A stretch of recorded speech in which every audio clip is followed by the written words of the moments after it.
Tá aqui, direto do site do STF, aos 45 do segundo tempo. Petição, embargos de declaração, dia 5/5/2023, às 21h39. É isso mesmo, o INSS, no finzinho do prazo, foi lá e entrou com uma petição de 24 páginas. É isso mesmo, pessoal, um chororô danado, dá até vergonha, mas tem coisas que preocupam. Então tá aqui o início, tá? O pedido, Instituto Nacional do Seguro Social pedindo embargos de declaração. O que é isso? É um recurso que visa suprir alguma omissão ou alguma situação que não ficou muito clara no acórdão, na decisão do STF. Então, muitas vezes esse recurso é protelatório, ele deixa ali só para enrolar um pouco mais a conclusão do processo. Só depois disso que ele vai transitar em julgado. Então, entrou com embargo de declaração e conseguiu aí 24 páginas de chororô. Vamos lá.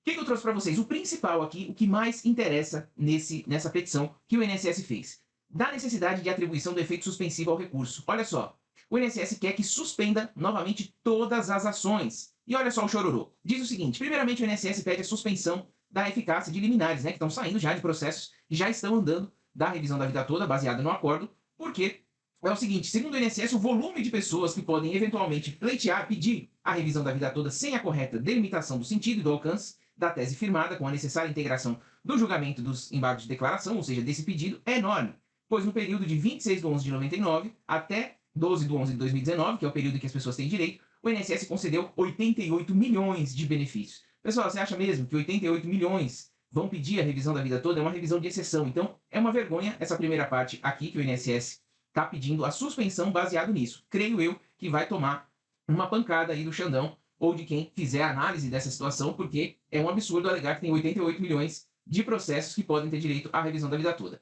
E aí ele continua e diz que há um risco com esse cenário de um colapso no atendimento dos segurados pelo INSS, se é, né, como se já não tivesse colapsado, mas ele aí quer culpar a revisão da vida toda por isso, em razão do incremento exponencial do número de pedidos de revisão, que naturalmente ocorrerá devido à grande repercussão do tema na mídia. Já houve repercussão, já saiu no dia, não tem nada disso. Diante desse quadro, vê-se que a aplicação imediata da tese formulada, né, no acórdão, que já saiu, ou seja, já conceder a revisão da vida toda, pode levar a pagamentos indevidos e extrapolar a capacidade de atendimento do INSS, ou, no mínimo, causar um enorme trabalho, retrabalho, consistente em revisões e deferimentos do acórdão, né, embargado. Enfim, e o INSS também traz a questão de que não tem como, não tem sistema para fazer essa revisão. Ou seja, problema do INSS, deu um jeito, né? O segurado que esperou por 20 anos não tem culpa disso. Enfim, essa é a primeira parte do chororô, não quer dizer nada, não vai tirar o direito de ninguém, eu tenho certeza que eles não vão suspender.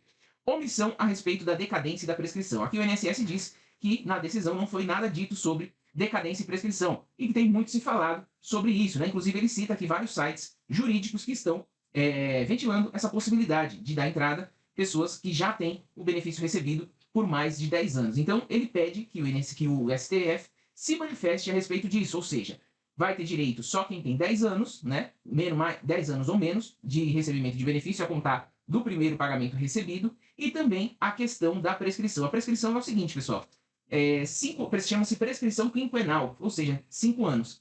Se você recebe o benefício há 8 anos, por exemplo, da data que você entrou com o processo, você só vai receber 5 anos para trás. Você não recebe e nem paga também, né, caso você tenha um processo do Estado contra você, essa prescrição quinquenal, ela te favorece e também ela pode te prejudicar nesse caso. Então serão 5 anos para trás. E o INSS quer que o STF se manifeste com relação a isso. Mas tem uma surpresa com relação a isso. O INSS quer que fixe os 10 anos, mas com relação à prescrição quinquenal, não quer pagar os atrasados. Eu vou mostrar isso para você já já. Aqui ele fala da omissão sobre o divisor mínimo de 60%, em que ele diz que um dos reflexos mais evidentes é dar margem a segurados que não tiveram melhores contribuições antes de julho de 94 para se utilizar dessa tese. Isso aqui, pessoal, nem vale a pena perder tempo com relação a isso, porque a revisão é uma revisão de exceção. Só quem tem direito mesmo, quem vai se beneficiar, é quem teve contribuições maiores antes de julho de 94. Então isso aqui também foi mais para encher linguiça, eu não vou perder tempo com isso. Estou trazendo só o filé aqui para vocês, em português bem claro, para vocês entenderem. Da necessidade de adstrição do pedido. Esse aqui é muito preocupante. Olha só, cumpre destacar que o caso concreto enfrentado pelo STF, portanto, aquele levado em consideração a tese jurídica, não vou enrolar muito com isso, diz o seguinte, ele se refere a uma aposentadoria por tempo de contribuição. Então, o caso que chegou no STF é um processo só, vai servir para todos. Foi uma aposentadoria por tempo de contribuição. E aí ele diz o seguinte, o STF não se manifestou sobre os potenciais impactos da tese nos demais benefícios previdenciários, em especiais os temporários, que seriam salário maternidade, que seria auxílio-doença, enfim. que além de sua grande maioria já estarem cessados, não foram sequer objeto da discussão quanto da consagração do entendimento da formulação da tese jurídica. Nada obstante, esta tenha se referido a um benefício previdenciário da qual era a aposentadoria por tempo de contribuição, retratada no caso concreto. E aí ele diz o seguinte: nesse contexto, cumpre destacar que o alcance da denominada revisão da vida toda, para além de aposentadorias por tempo de contribuição, sequer poderia ser enfrentada no julgamento de repercussão geral. Isso porque, quando da edição das súmulas faz-se necessária a distinção do caso concreto. O que ele quer dizer aqui? Que tudo isso, agora, toda essa decisão, só vai servir para aposentadoria por tempo de contribuição. Ele quer que o STF restrinja só a aposentadoria por tempo de contribuição. O que eu entendo aqui, pessoal? É um risco acontecer isso? Tem fundamentação. Mas a ação discute o cálculo e não a espécie de benefício. Então, eu entendo que a ação discutindo o cálculo chegou-se na decisão em que o cálculo mais benéfico para o segurado tem que ser oferecido antes de julho de 94. Esse cálculo serve para todas as espécies e, então, todas as espécies têm esse direito. Porém, o INSS está se apegando a esse caso aqui, tentando restringir só a aposentadorias por tempo de contribuição. Aqui um ponto muito preocupante, mas eu entendo que a ação versa sobre a forma de cálculo e não sobre a espécie de benefício, tá? Então ele diz aqui o princípio da congruência, não vamos entrar no juridiquês para você não se confundir. Dando continuidade aqui, do cabimento da modulação dos efeitos do julgado. Então, nesse contexto, o INSS requer que seja expressamente reconhecido no julgamento dos embargos de declaração que a revisão de todos os benefícios concedidos e o pagamento dos atrasados, estimados em bilhões de reais, configura um ônus excessivo e desproporcional com prejuízo aos interesses gerais, assim entendidos dos demais segurados da Previdência Social. Ele quer dizer aqui o seguinte: se o INSS tiver que pagar a revisão da vida toda, vai prejudicar todos os demais segurados, vai desequilibrar a balança, ou seja, não se atendo a uma injustiça que houve durante esses 20 anos, ou seja, como se fosse a culpa do segurado, culpa sua que entrou agora. Ademais, é necessário partir da premissa de que não havia nenhum comando normativo indicando que o cálculo das aposentadorias, desconsiderando os salários anteriores a julho de 94, configurava uma prática ilegal ou inadequada até então. Por esse motivo, todos os pagamentos realizados pelo INSS até a consagração do entendimento do STF, estabelecendo o direito da nova fórmula de cálculo, devem ser tidos como situações plenamente constituídas e, por conseguinte, segundo o artigo 23 da LINDB, já referido, devem permanecer inalteradas à luz da nova orientação. O que ele quer dizer com isso? Dessa forma, os benefícios previdenciários calculados, pagos e já cessados não devem ser alcançados pelo novo entendimento. Então, ele já elimina o que não é, ele pede a eliminação do que não é aposentadoria por tempo de contribuição. Aqui ele já pede a eliminação dos benefícios que já foram cessados, ou seja, jamais uma leva ele está pedindo para que seja eliminado. E aqui ele diz o seguinte: tal situação resta ainda mais evidente nos casos de benefício por incapacidade. Aqui ele entra na questão do benefício por incapacidade, que são aposentadoria por invalidez e também a questão do auxílio doença, certo? Então ele pede aqui, só resumindo para vocês, aposentadoria por tempo de contribuição e os benefícios já cessados e os benefícios por incapacidade para tirar do direito da revisão da vida toda. Dos impactos da tese da necessidade de modulação. Aqui, são diversos os fatores que levam à necessidade da modulação. Ou seja, o que ele quer dizer com modulação? Adaptar a decisão para que o INSS possa cumprir e que enxergue a realidade do INSS. E aqui ele utiliza o próprio STF contra o próprio STF num voto do ministro Nunes Marques. Lembrando, Nunes Marques foi contra os aposentados e pensionistas. Além disso, o impacto nas contas públicas há um impacto administrativo expressivo, conforme relata o voto do ministro Nunes Marques. O ministro Nunes Marques colocou assim no processo. Abre aspas, o certo é que se estima em dezenas de milhões de pedidos administrativos de revisão, muitos dos quais não teriam embasamento, mas precisariam de resposta. Isso tem o potencial de colapsar o atendimento do INSS. É uma vergonha o ministro Nunes Marques colocar isso no processo, votando totalmente contra os aposentados e pensionistas e chutando aqui, sem saber números exatos, e acreditando no INSS nos 88 milhões de processos. Também o Centro Nacional de Inteligência do Conselho Federal de Justiça, na nota técnica tal, alerta para o risco de colapso da autarquia. A autarquia já está colapsada, então, enfim, não é culpa do segurado que esperou 20 anos. Decorre de tudo que, quando se expôs a necessidade de que, no caso dos autos, a modulação dos efeitos coloque os casos em trânsito em julgado até 13 de abril, fora do alcance do novo entendimento. Aqui, outra exclusão. Se você entrou com a revisão da vida toda, e aí o juiz extinguiu seu processo, transitou em julgado, ele está aqui pedindo para que não se permita mais uma nova entrada com relação a isso, uma ação rescisória para reabrir esse processo, para extinguir também quem tentou. Um absurdo, Porque não tinha um entendimento ainda, mas ele pede que processos que transitarem em julgado até 13 de abril sejam extintos e, de igual forma, as rendas mensais quitadas com base no entendimento anterior, em especial dos casos de benefícios concedidos e cessados, por configurarem atos jurídicos perfectibilizados, sob o entendimento anterior, não devem gerar direito a diferenças. Em outras palavras, que o INSS pede, no tema 102, que ele tenha efeitos prospectivos em relação às parcelas devidas, garantido, contudo, o direito de requerer a revisão da renda mensal sem pagamento de atrasados, desde que respeitada a decadência. Olha que absurdo.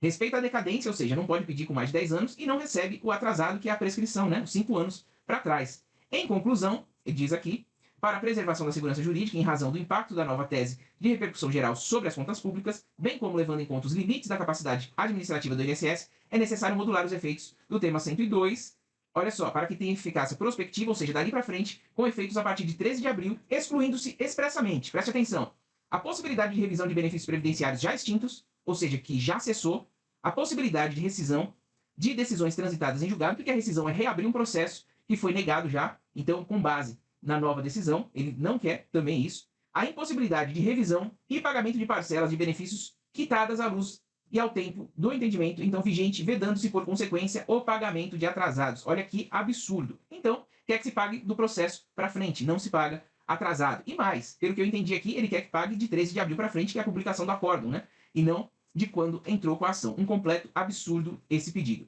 Até aqui, pessoal, o que preocupa? O pedido de exclusão de outros tipos de aposentadoria e de outros tipos de benefício, pedindo só para que a aposentadoria por tempo de contribuição seja considerada, e o pedido de exclusão dos benefícios já cessados e também dos benefícios por incapacidade. Esses pedidos preocupam.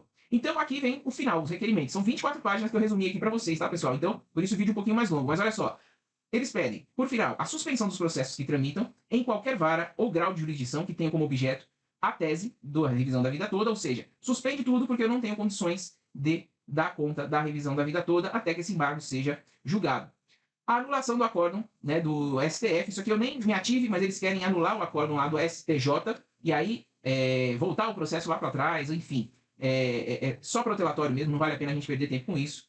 Caso não acolhida a nulidade, ou seja, não seja anulado o acordo do STJ, o que faria o processo voltar lá atrás, deixar claro que as revisões com base na tese adotada pela revisão da vida toda estão sujeitas aos prazos de prescrição e decadência, que é o forma eu falei, mas eles não querem que pague 5 anos para trás, excluir do alcance da tese aprovada os salários de benefícios das aposentadorias voluntárias na situação do mínimo divisor comum, como eu falei lá para você, o mínimo divisor de 60%, isso aqui também não preocupa porque não vai acontecer, essa revisão é para quem tem contribuições maiores de julho de 94 para trás, e aqui modular os efeitos da sentença, ou seja, adaptar os efeitos da sentença, né, do acórdão embargado, né, que ele entrou com recurso de embargo de declaração, da seguinte forma: excluindo-se expressamente a possibilidade de revisão de benefícios previdenciários já cessados, extintos, rescisão de, que quando ele fala rescisão, pessoal, é reabrir decisões já transitadas em julgado. Você entrou com o processo da revisão da vida toda, perdeu, né, transitou em julgado, o juiz já se antecipou à decisão do STF, e aí você não pode entrar mais. Você poderia agora entrar com uma ação rescisória, que seria reabrir o processo. E ele também não quer que extingua esse direito de reabrir o processo com base na decisão do STF. E aqui, a revisão e pagamento de parcelas de benefícios quitadas já, né? Ou seja, você que já vem recebendo, vedando-se, consequentemente, o pagamento das diferenças anteriores a 13 de abril de 2023. Ou seja, sem atrasados até 13 de abril de 2023. Todo mundo que está com o processo da revisão da vida toda, não importa o tempo, receberia só de 13 de abril de 2023 para frente. Um completo absurdo. O que vai acontecer agora? Você que chegou aqui até comigo, deixa aquele joinha. O que vai acontecer agora? O STF vai se manifestar, vai ter uma contraminuta a respeito disso, os ministros vão se manifestar a respeito desses embargos de declaração, muita coisa aí é protelatória. A gente espera que venha uma decisão agora do STF muito rígida, botando o INSS para fazer efetivamente cumprir a revisão da vida toda, porque esse embargo aqui é protelatório, cabe litigância de má-fé, que é você dar entrada em um recurso simplesmente para você protelar, para você jogar o processo lá para frente e evitar que a sentença seja cumprida. Enfim, a gente espera uma decisão muito séria do STF agora, uma resposta com categoria para que o INSS não brinque mais, principalmente com esses dados absurdos que colocaram aqui. Preocupa aquelas questões que eu falei? Preocupa, mas vamos aguardar. Então, você que é novo aqui, se inscreva no canal, ative o sininho de notificação, a gente vai acompanhar assim que sair a decisão final do STF, vai haver o trânsito em julgado e a gente vai trazer tudo aqui para vocês. Se mudou alguma coisa, se não mudou, mas o direito em si da revisão, isso não muda, tá? Muda o que ele pode, o que ele pediu aí, pode mudar, que é extinguir uma parcela de segurados ou outra. Espero que eu tenha me feito entender aqui para vocês. Eu agradeço muito a audiência, um forte abraço e até o próximo INSS Sem Segredo.